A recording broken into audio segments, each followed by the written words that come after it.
We left the beaches and headed 72 miles inland to Kandy, the last capital of the Sinhalese kingdom, which fell to the British in 1815. It would be somewhat cooler there since it is located 1,500 feet above Colombo, which was only 34 feet above sea level. Our first-class cabin was wretchedly hot, especially since it faced the rear of the train in the direct sun. The uneven rails jolted us from side to side and sometimes straight up into the air.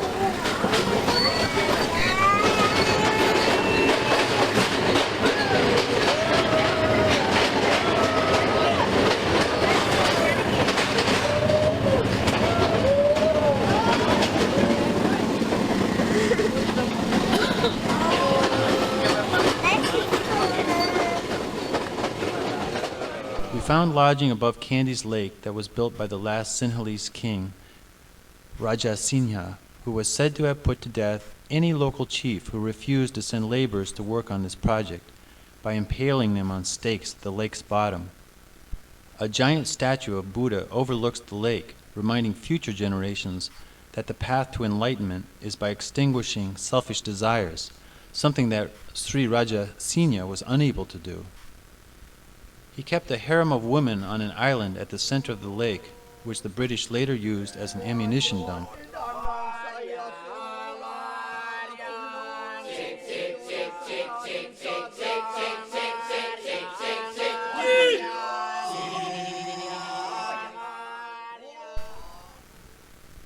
Beside the lake is the Temple of the Tooth, which houses one of Buddha's teeth that was snatched from his funeral pyre in 543 BC.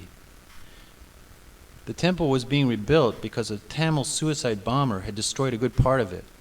On our visit, we were checked for explosives at least 3 different points within the temple.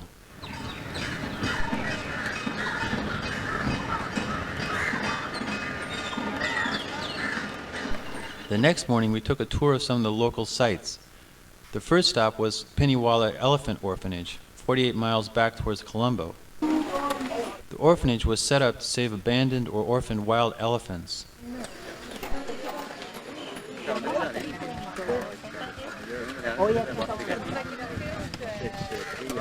The elephants didn't seem so wild, however. The fun part was when they herded them down to the river for a bath.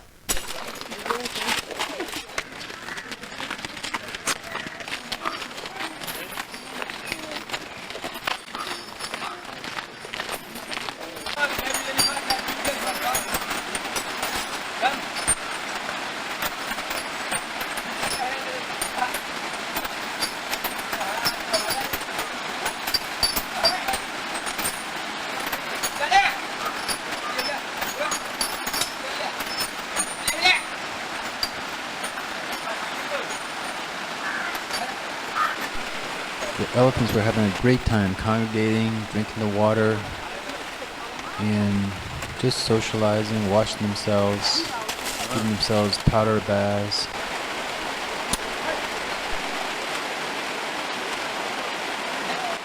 A couple fellows just took baths on their sides, flopping their ears with delight. The baby elephants had a little time to themselves too, to roust about and throw a party.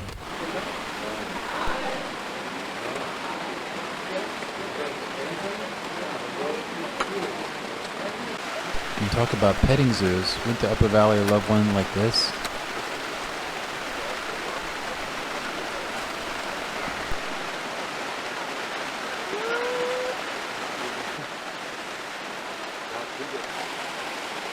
Next, we visited a tea factory and saw the leaves being delivered, shook about,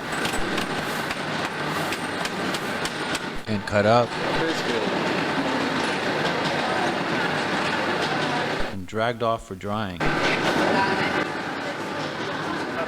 And we can't leave the tea factory without letting our tour guide make a few points about the tea industry. The system to pick the leaf, it's been always we need to pick the leaf with a 3 leaf, because first 3 is the most younger leaf. That's why usually in Sri Lanka we are using ladies to pick the leaves by hand. But if you think about Kenya, India, they never use ladies or men. More than 70-80% they are using very expensive, very rich cutting machines. After the fermentation, the graded fermentation tea, we are keeping in this dries about 22 minutes under 130 like that Fahrenheit. And especially means at the moment also we are using firewood for drying purpose. You know, normally Asian people always use firewood for the rice and curries, everything, because there's a special secret. If we are using firewood for cooking or boiling any purpose, we can keep the natural flavor. If we are using electricity or gas, there's a different taste. Our next stop was Peradeniya Botanical Garden, only 3.5 miles from Kandy. It was once the king's royal pleasure garden and covers 150 acres today.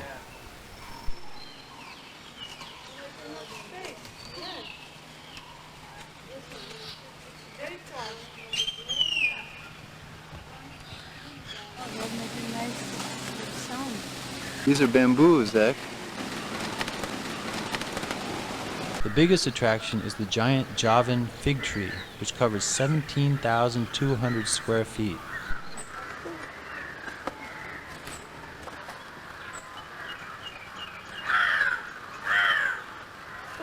Go.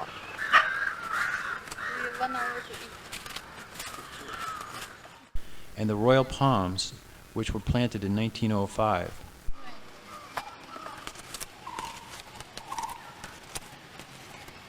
And for us, the maintenance man's catch of a huge scorpion was a highlight.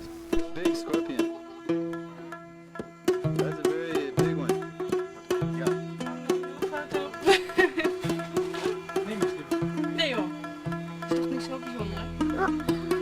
You see that, Zach?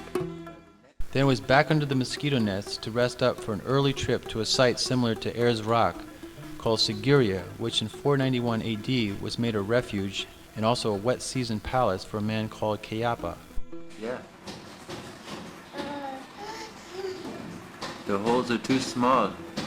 The rock rises 600 feet straight up out of the earth, and its overall elevation is 1,236 feet. I was feeling too sick to climb up it, so I sent my camera up with some friends to record the event. Don't take your task too serious. God. Long way up.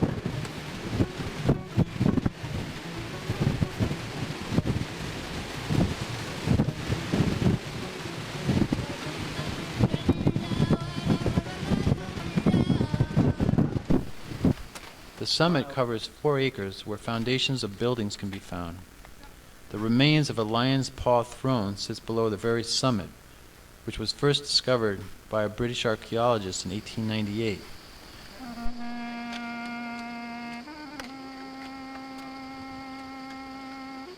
Where's that old path or something?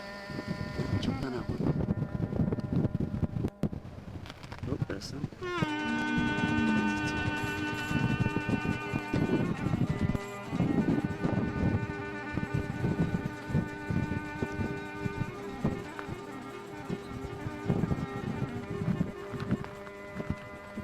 Here come some people. Hey!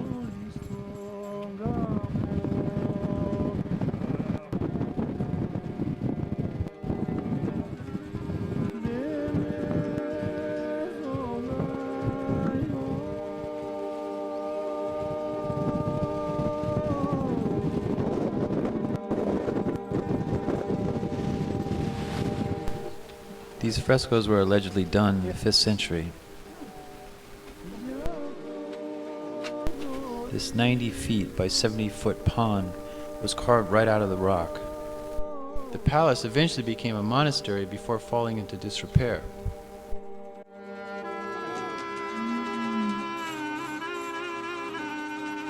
It was very nice having your video camera up here. Hope you're feeling well now. And you're able to climb 100 meters higher than here. And, Thanks guys for using my camera so effectively. Upon our return, we went to see the Kandy dancers who perform nightly throughout the year for the many tourists who visit this town. The performance lasted an hour and a half and included female and male dancers, drums, masks, and even balancing tricks. The dancing was followed by flame swallowing and walking on burning hot coals with bare feet.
thought they were supposed to stick it right down their throat. Oh well.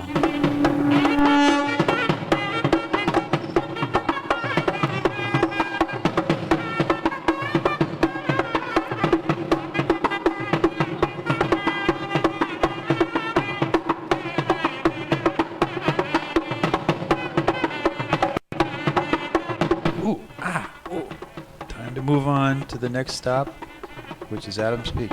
The next day, after being woken up by marching students from a local school, we headed to Dalhousie.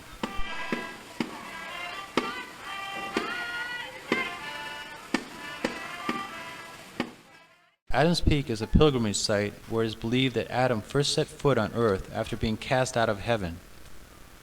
Others believe the footprints at the summit are Buddha's or Lord Shiva's. It therefore attracts people from all faiths.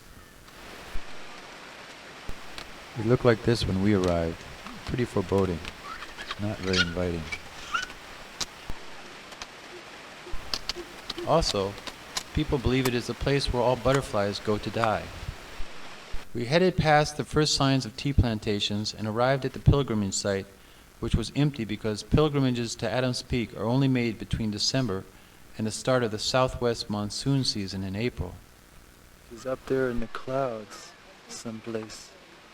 No food here, nothing.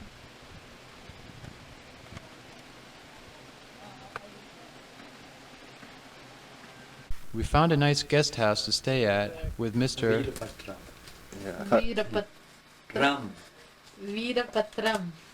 Little difficult. Easy.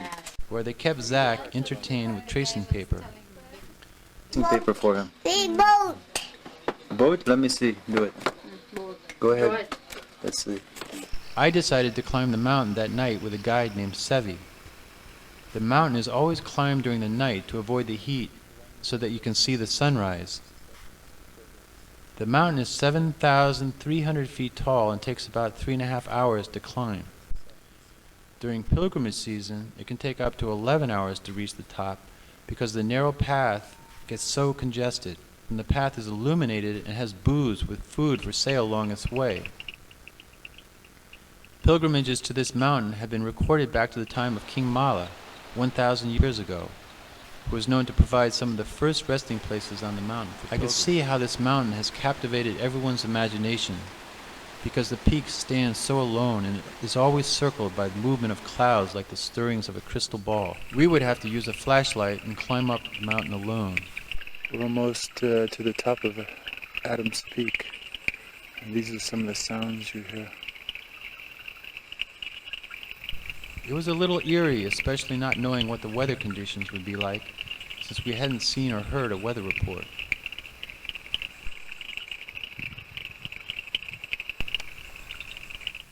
Sevi and I were the first people to get up there that morning. It wasn't for another half an hour before anyone arrived. The views were incredible. And of course the clouds were moving all around us. Some people lived up there, some Buddhist monks.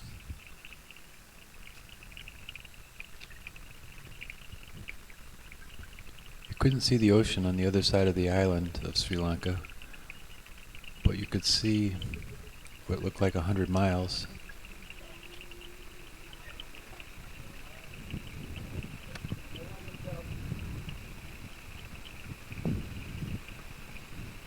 The clouds just seemed to feed off the vegetation down below.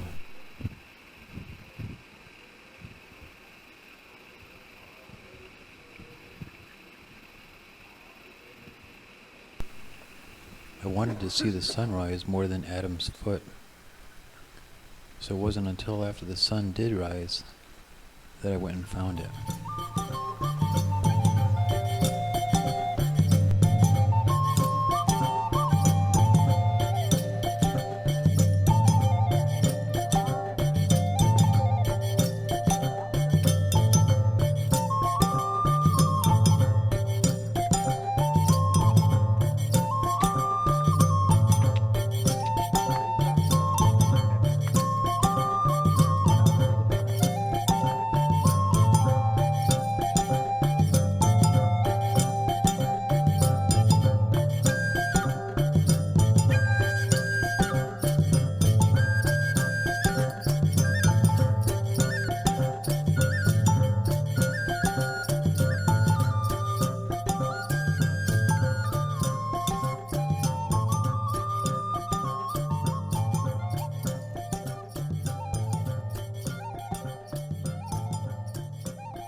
This is Adam's foot. It's about 12 feet long and 3 or more feet wide. It's huge.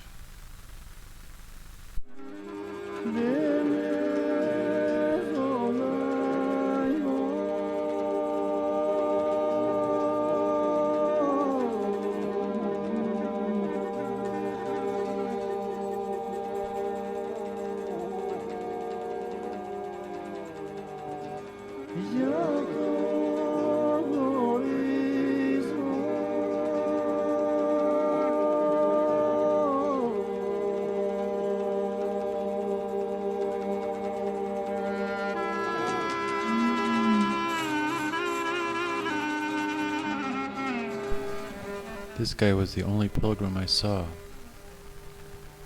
There he was in front of the foot, meditating.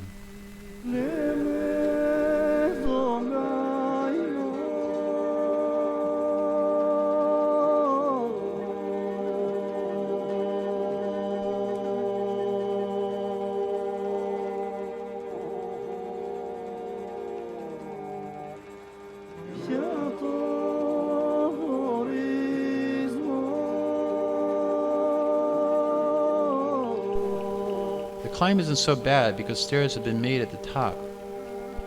It hasn't always been that way.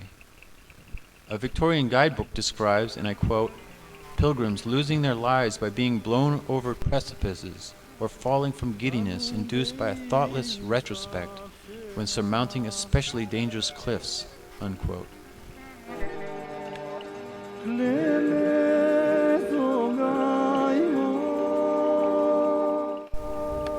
The way down was really great because I could see all the beautiful vistas that I'd missed while climbing up the mountain in the dark, as well as monkeys and waterfalls and Buddhist temples.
Buddhism was the only religion that had a representative structure in the valley.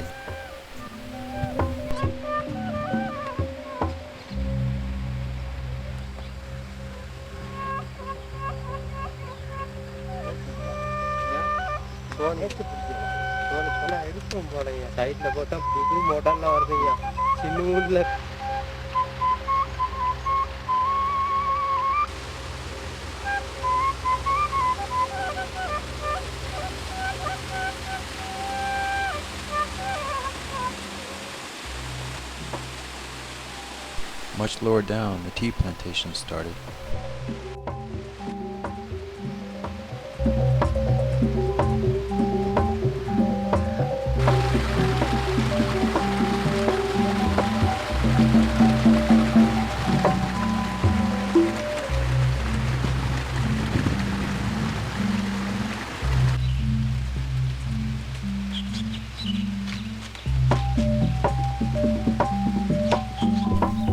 Waiting for me at the bottom was a reclining Buddha.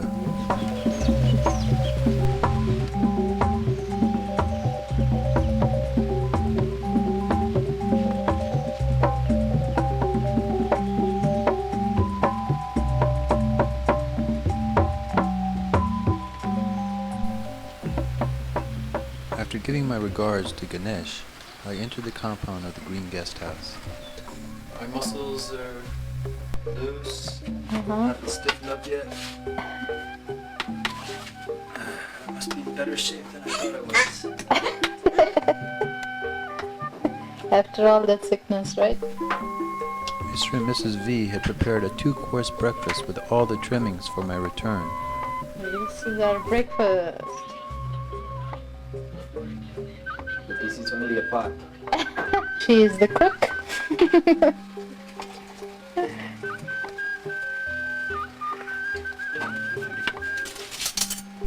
Meanwhile, Zach was preparing his own breakfast with their brass teacups. The next day I visited the tea plantation that had been purchased or taken from English owners by the federal government and watched the ladies pick tea leaves. The British first planted coffee as a cash crop in these hills, but a leaf blight decimated the crop in the 1870s, and the plantations quickly switched to tea and rubber. The Sinhalese people wouldn't work on the plantations, so Tamils from South India were brought by the British to do the work. Sri Lanka eventually became the largest exporter of tea. These ladies are expected to pick 40 pounds of tea a day. This explains why their hands never stop, even when interrupted by a nosy tourist like myself.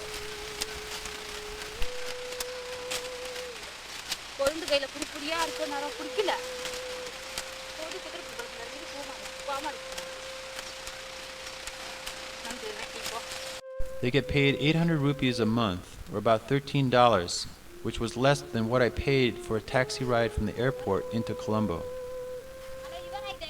They work 6 days a week and carry the 40-pound bag of tea from their foreheads, while their husbands generally loaf about.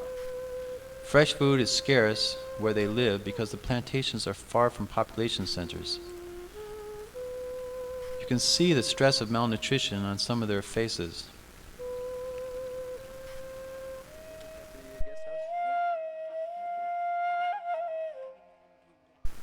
The administrator who ran the plantation lived in the home built by the original English owners. It had a Tudor-style interior with skylights above the tub and in the hallways. The original sink from London was still in place. They brought it all the way from London. Everything nice. It had 2 dining rooms, one for breakfast and one for dinner, and very spacious bedrooms with fireplaces. The manager lives here by himself because his wife is a lawyer and lives in Kandy, so he doesn't really spend much time here, as you can see. The company left these toys here? No, these are actually my children, small fellows. All the old furniture is gone, of course. This was the front sitting room that looked out over a garden, and a sitting area.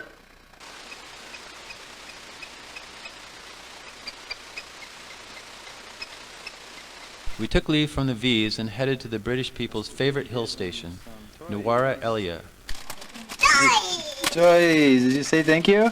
Yeah, he said. When you get off at the bus stand tomorrow, I have arranged with the driver. We will go there about 8 o'clock. Okay. We're now at Nuwariya. We're staying in an old-fashioned house with an old-fashioned bed, wooden floors, even period pictures. This was done in 1908. Nuwariya, Eliya is located 6,000 feet above sea level. Here, the British could experience a climate like England's. The English tea plantation owners who live far apart from one another would head up to Nuwariya, Eliya for entertainment on occasion. Here they built an 18-hole golf course and built social clubs where you could play snooker and have an elegant meal. What do you want to eat? Huh? What do you want to eat today? Boo-boo. An old photo of Nuwariya, Eliya that hangs in the bar shows Mount Adams in the background. Another photo is titled Bathing Place in Nuwariya, Eliya in the year 1910. A brown trout hung on the wall from 1907. Don't touch. 23 inches. Little Zach showed how refined he was by sticking his darts in the furniture. You're gonna get thrown out, Zach. Then it was back down to Colombo to the sweltering heat at the Wayfarer Inn, where they kept a herd of deer on the premises. This place belonged to a coconut plantation entrepreneur and was situated next door to the private residence of the Prime Minister. After a one-night stay, we headed north to the coastal town of Negumbo to stay at a more conventional hotel called Brown's Hotel. From Negumbo, it only cost $4 by taxi to reach the international airport. We enjoyed the pool, the luxurious surroundings, and being serenaded at supper, and the last glimpses of the beautiful Indian Ocean, where at sunset men were digging up cherry stones with their feet.